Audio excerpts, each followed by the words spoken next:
మీరు రాజులైతే వినండి, మీరు ఉద్యోగస్తులు, మీరు సంపాదన పరులు, మీరు బాగా పొలాలు పండించేవారు, లేదా మీరు ఆరోగ్యంగా ఉండి మీరు అన్నీ సమకూర్చగలిగిన వారైతే, మీరు రాజులైతే మీ సేనా బలము చేత మీరు రక్షించబడరు.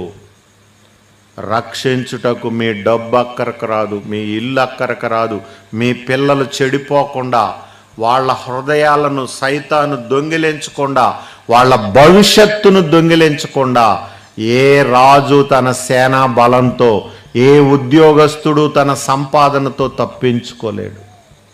రక్షించుటకు గుర్రం అక్కరకు రాదు. ఏమండి, ఉగ్రత దినమందు ఆస్తి అక్కరకు రాదన్నట్లుగా మీ పిల్లల మనసులు చెడిపోకుండా ఉండడానికి ఏది అక్కరకు రాదు. మీరిచ్చే సెల్ ఫోన్తో ఏమండి వాళ్ళు చెడిపోతున్నారు.